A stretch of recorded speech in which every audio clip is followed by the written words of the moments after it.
Welcome to Tita Talks. My name is Sonia Tita Popolo, and I'm your host. It is a privilege and pleasure to welcome David Skinner from Ottawa, Canada. David's passion for self-care has extended roots from his 34 years serving as president of Consumer Health Products Canada and as a board director for the Global Self-Care Federation for over 30 years.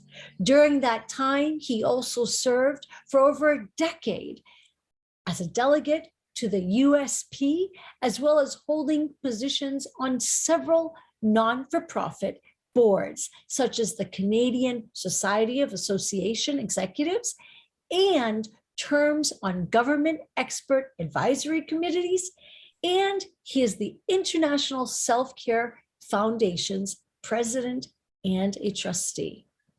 And today we're talking about the healing power of wellness, a self-care tool for you. Welcome to Tita Talks, David. Thank you. We are currently experiencing the greatest global transformation of our lifetime. This grand transformation permeates the well-being of every aspect of humankind. Wellness and self-care is at the forefront of this paradigm shift. And in 2020, the global pandemic created a seismic shift in life as we know it. With the right wellness and self-care tools, we can reset our lives and forge a new pathway forward.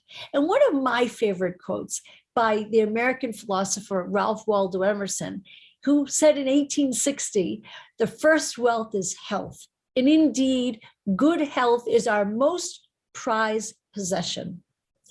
It can generate a positive mindset of confidence, enthusiasm, strength, and joyfulness. One must take the necessary steps to improve their health and overall well-being. And we believe that living well is a necessity for every human being on the planet. And that is 7.9 billion people." David, can you elaborate on your life journey and tell us more specifically what inspired you to become the president of the International Self-Care Foundation? Thank you. My self-care journey actually is quite long, over half of my life. But I didn't actually start out with any knowledge of self-care when I first embarked on my career. I started my career as a biochemist, and I worked in the lab, and I was a research scientist at that point. But over time, I moved some of my interests away from the specifics of hardcore research and into much more public policy interest, and where science crossed with public policy in health was what I first started to get, when I first started to get interested. And the first opportunity for that happened to serendipitously be in the self-care arena. So I joined the self-care, basically the Consumer Health Products Association in 1979. It had a different name back then, but same objectives and same kinds of outcomes being sought. Right. And I worked with them until 2013. So I was their president for quite a few decades, actually.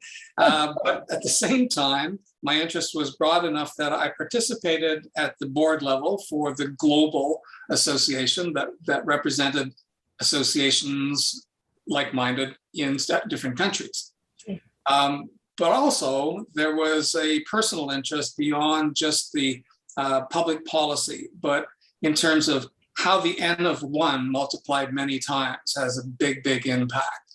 In other words, if people take their own self-care more into account for their total health care, then it's better for them as an individual. And what's better for people at the individual level will often derive benefit at the societal level.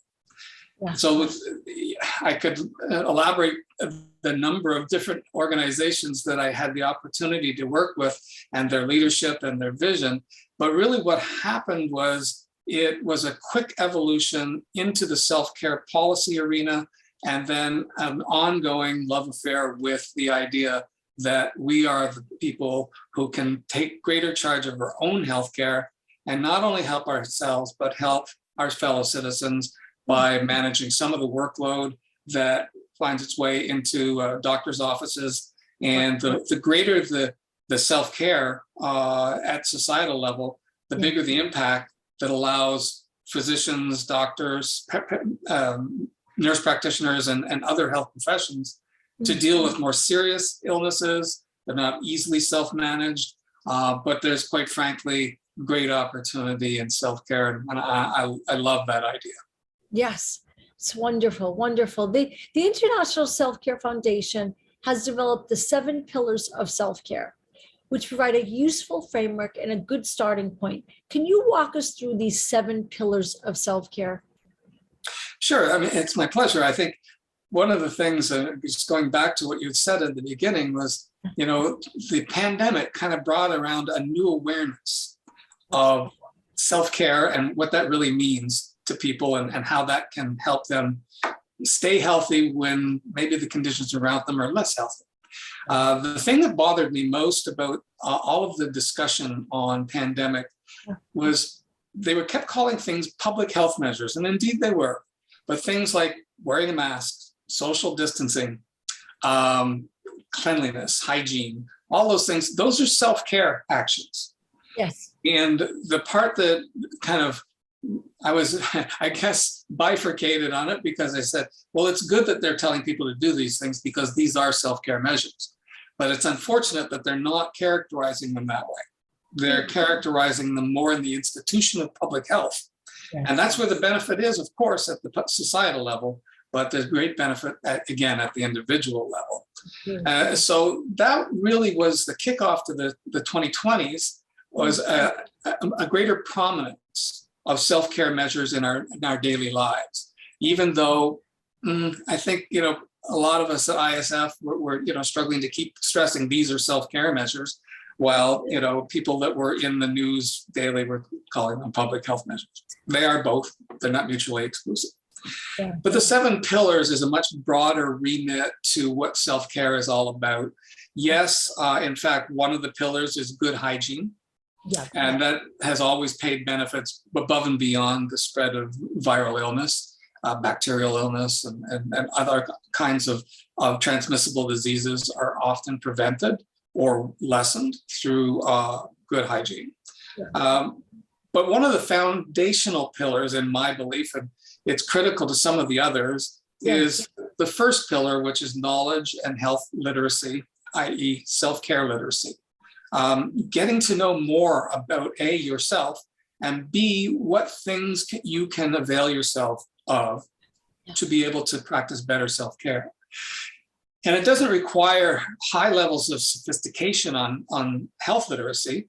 Yeah. It's just making tools available so that people have the understanding of what they can do in response to either an emerging illness that they might be able to handle themselves, or preventative measures, which is a very strong tool to help ease, again, the burden of illness and disease on you as an individual, as well as society. There has been a long-term acknowledgement that health literacy is a very important fundamental to all healthcare, including self-care. It's about time that we took some action towards improving that.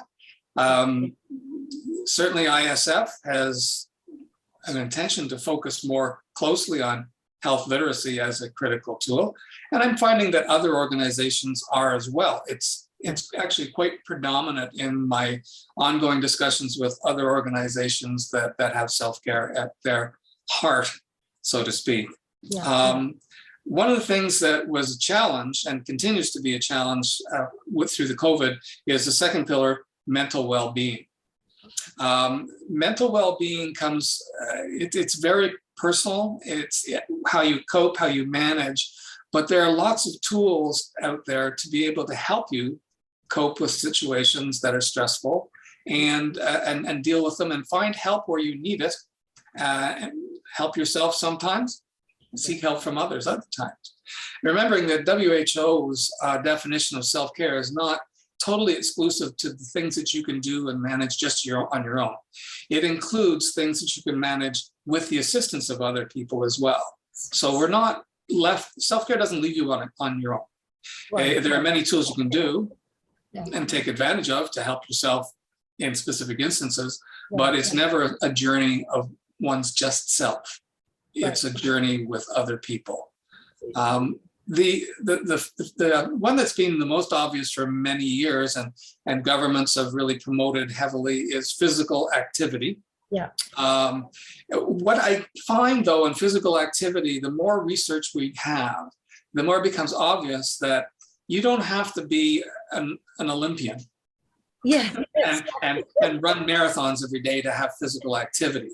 And indeed, different age groups have different physical needs for activity, but we're focused more on moderate activity on an ongoing/regular basis. It's probably as good, if not better, for some people who might be sedentary otherwise, to go out and walk a couple of blocks every day than it is to obviously, I'm going to just take up jogging, and they do it for a week. Yes. They screw up their knees and never do it again. I mean, Right. something that's sustainable in terms of physical activity. That's the real way to make it a part of your ongoing daily life. And the other half of that the government has focused on, and public health agency, is healthy eating. So good nutrition. That is the food guides and everything else that's being published out there, and nutritionists' advice. Those are all solid foundational pieces of information to draw on when designing your healthy eating. So healthy eating has another aspect to it, which relates to the risk avoidance side, and that is healthy eating helps manage good weight.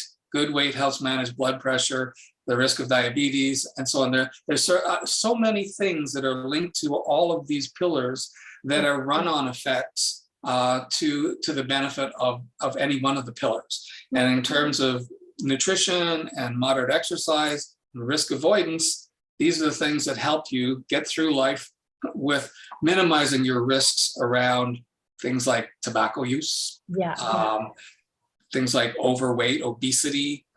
These are all challenges. And for some people, their journey is different than others, but there are a myriad of tools available to find the right lifestyle that fits you, that is self-care driven, and will help you reduce your risks.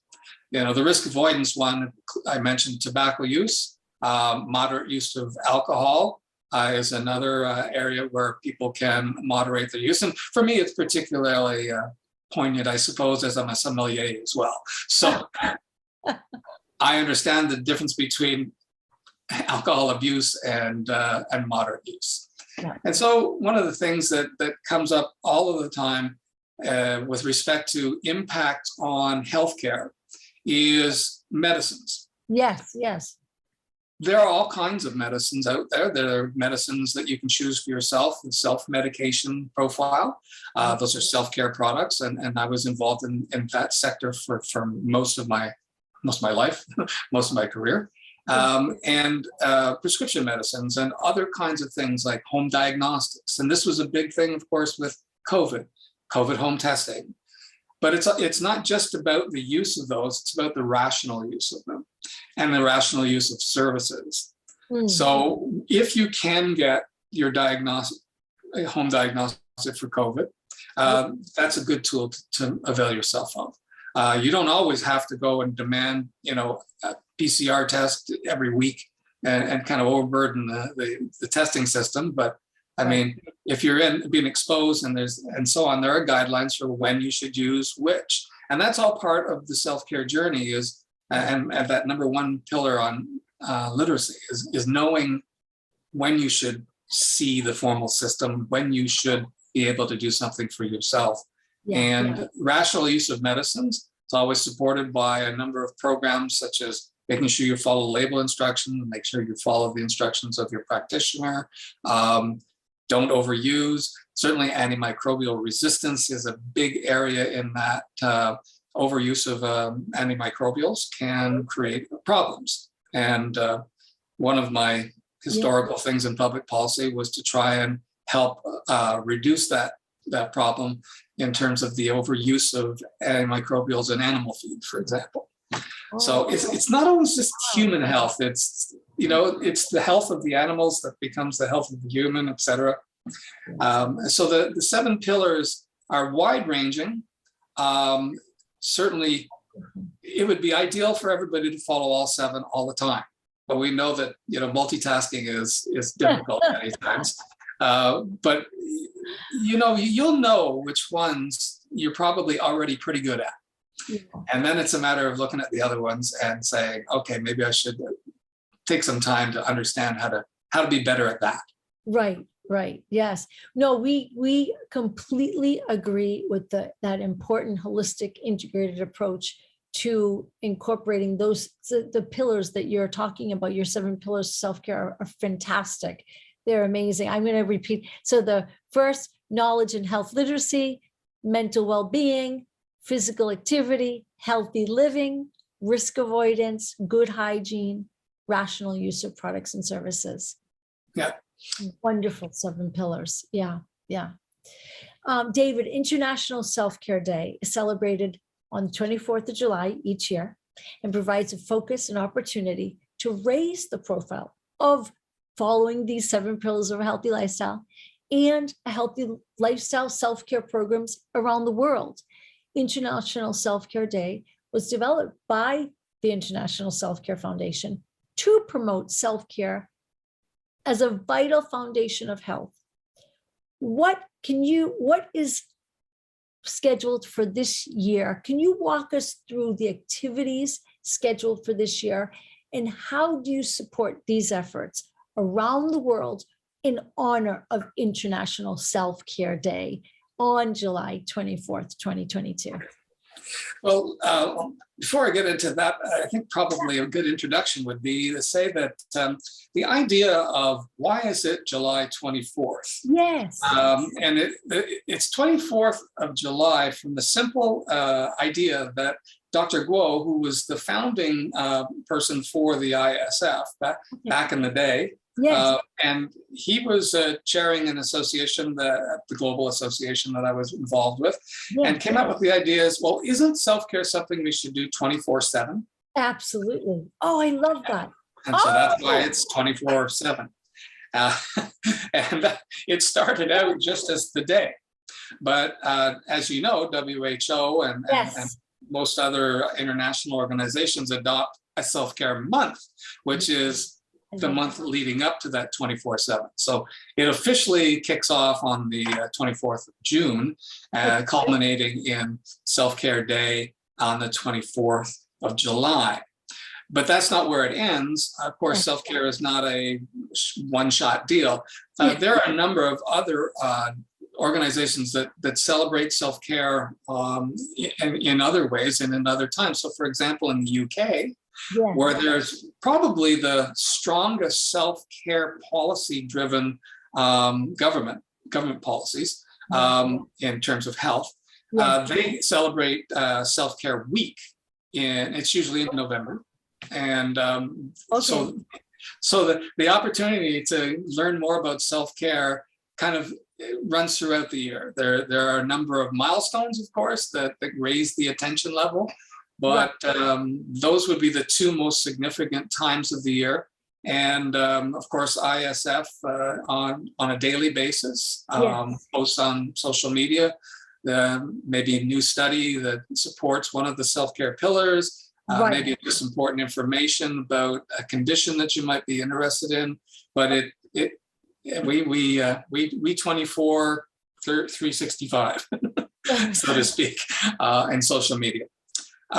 So for this year, I mean, the theme that we're going to be pursuing is self-care for all by 2030. And we kicked off the 20s by the roaring 20s by the announcement this would be the decade of self-care.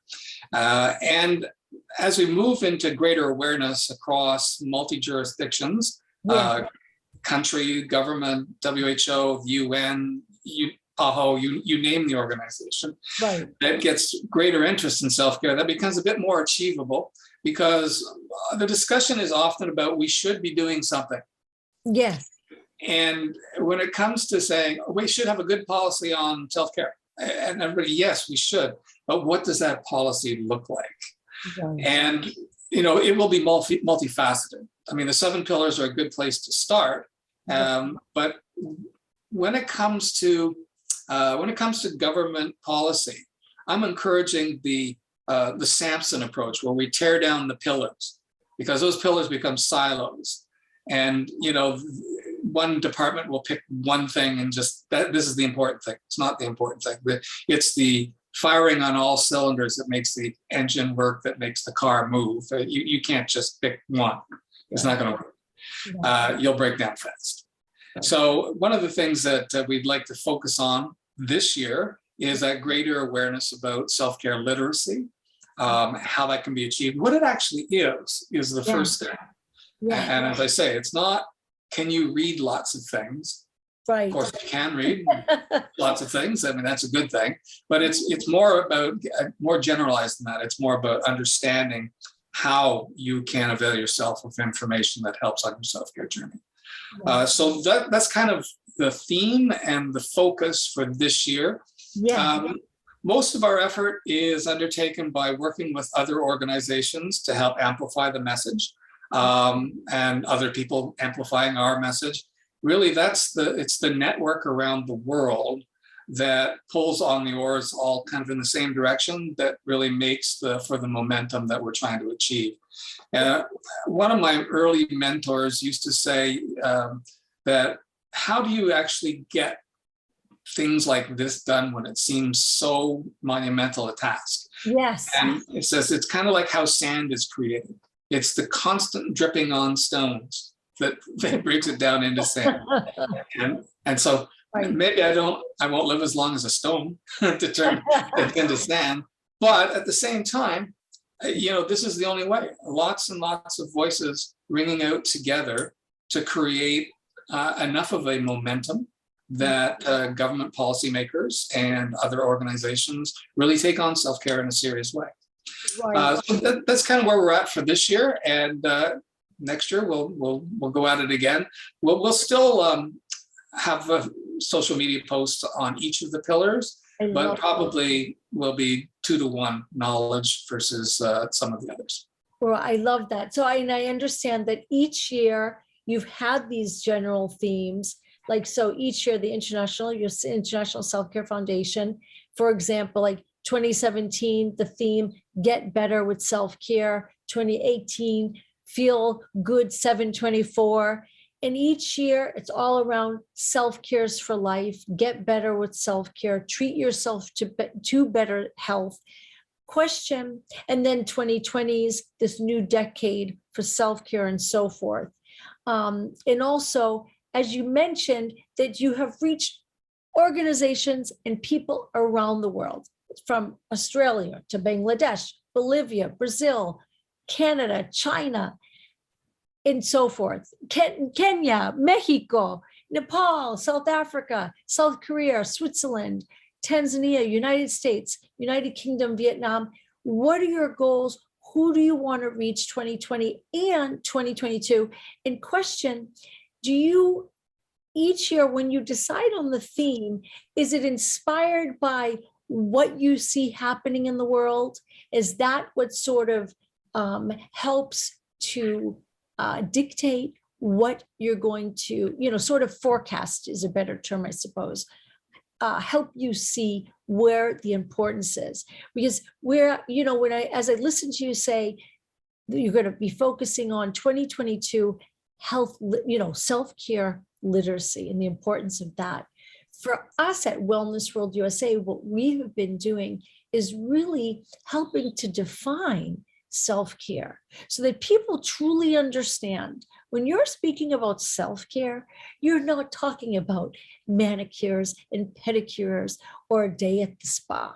You're talking about really preventive practices, the 7 pillars that you talk about in that holistic, integrated approach, but also even up into like your values and how you the boundaries that you set and just how you live your life, right?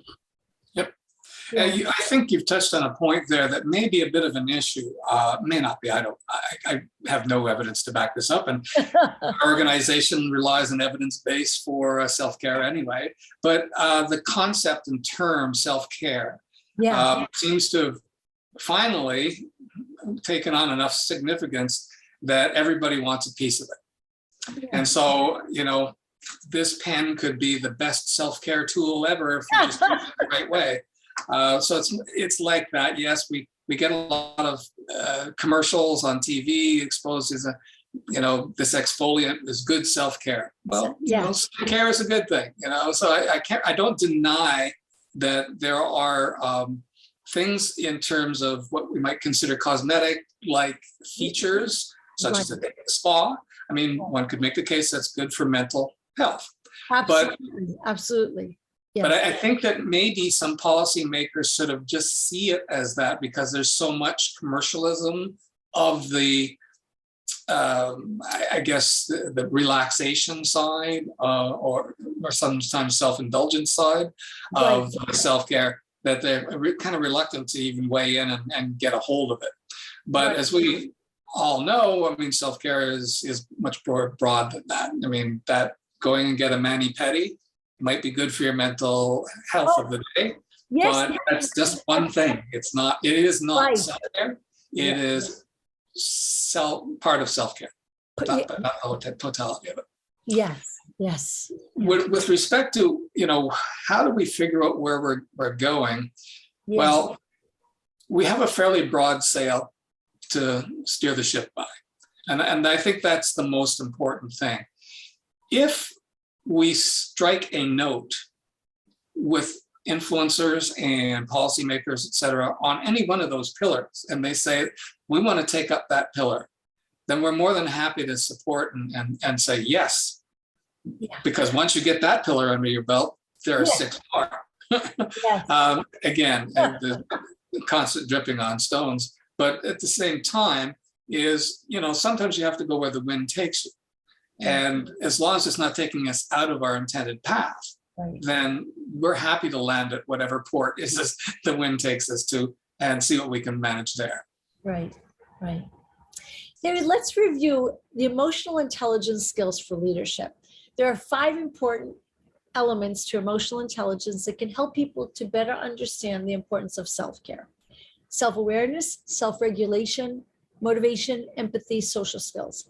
What do you think is the best way to describe the relationship between emotional intelligence and self-care?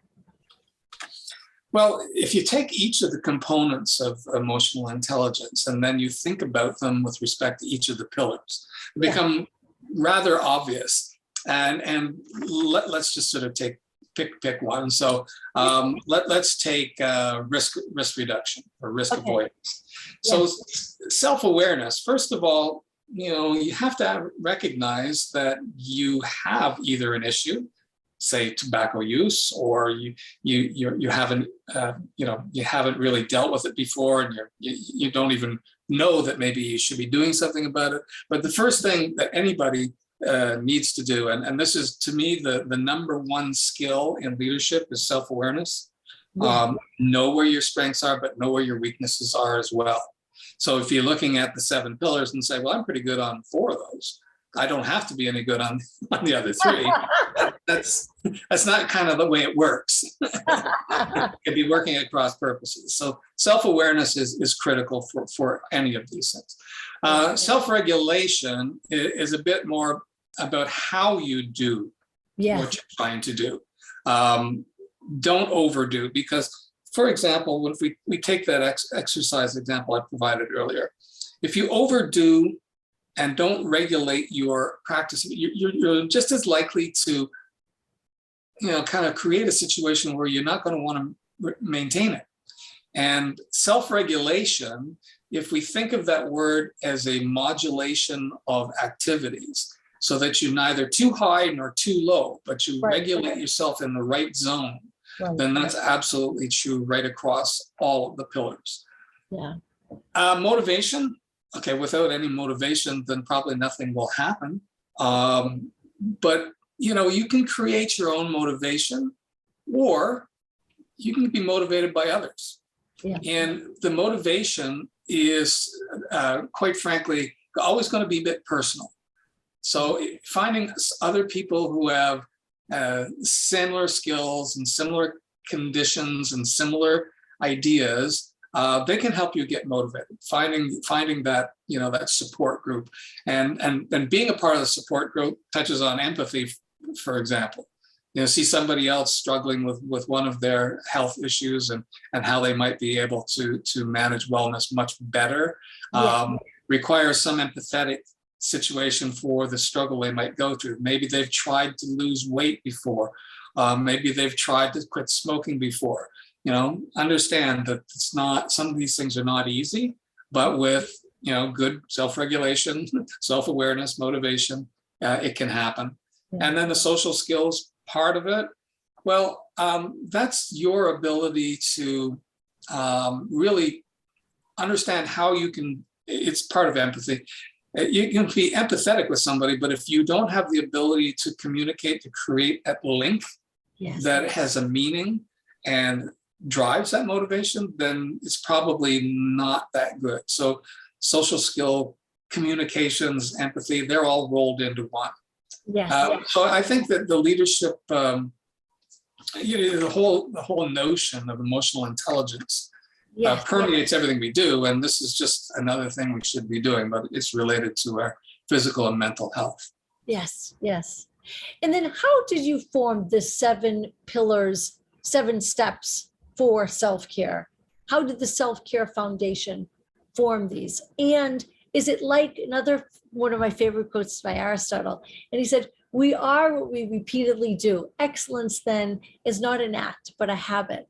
So are these supposed to be, like you're saying, it's not, so you're not looking at it like silos and just doing like, one of the following one of the pillars for self-care, but all of them, or looking at it, how can you integrate it so it's just, sort of part of your daily, positive habits, Well, it kind of started out, it was an iterative exercise, almost like a Delphi discussion. Yes. Where we came up with, what are some ideas about things that are big contributing factors to people's overall health? Right. That was the first question. So we have a whole laundry list full of things. And then we said, can some of these be grouped together? Are there some that are pretty much we're saying the same thing in different ways? And if anybody's ever done facilitation, this is like a common technique. And then, so you have these groupings, and then we looked at them all through the lens of, now, what can the individual do for themselves in these aspects? And so we ended up with the 7. I think it was just serendipity that it turned out to be a lucky number. Yeah.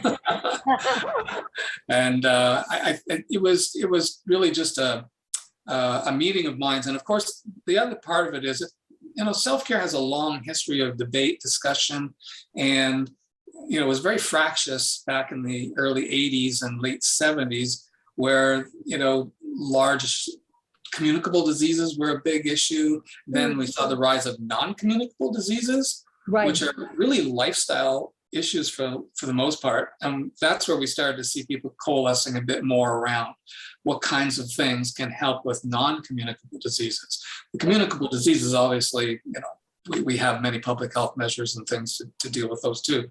But NCDs, the basics, they were causing more morbidity and more mortality than they'd ever done before. And so it was a process that almost led itself until the foundation basically said, all right, let's formalize those, put them out there, and it's a resource that we put on our website. Anybody can use those. There's no copyright to it. It's wide open public use. It's wonderful that you share that with everyone, for them to use that, to embrace it, to practice it. Our philosophy is that true self-care relies on utilizing all 4 pillars of a healthy lifestyle, and that's exercise, nutrition, rest, healing, and mindfulness meditation. So they're in alignment with your 7 pillars for self-care. This is our formula for health, happiness, and longevity. When these 4 pillars are in alignment, we can achieve harmony and equilibrium. What is your daily wellness routine, and what self-care tools do you use on a daily basis? Self-care tools on a daily basis. So One is I'm a copious reader. So my first thing I do, the first thing I do when I wake up in the morning is I have a whole bunch of news aggregator bots that are out there looking at things and Oh, great. pulling up what's the latest research on different diseases, lifestyles, self-care. There is no day that I don't have something that's new and exciting. Some things are the same issue, but new data, new perspective. And then, of course, what I do is I take the one that I think that fits the best with today's self-care topic, and I put it into the social media feeds. I do that every day. Following that, I have a balanced breakfast. I eat 3 meals a day. Maybe it shows that maybe my portion control needs a little bit more work, but so nutrition, I'm pretty much aware of, having some balance to that and needing to have the right nutrients. And I have a bit of a food allergy, so I supplement where I need to. Right. And I always try and get a good night's rest, a minimum of 7 to 8 hours. Because I think that sleep is when your body tries to repair any damage you did during that day.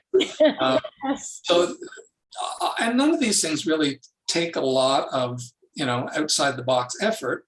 And then a daily exercise, which I would change depending on the living in Canada.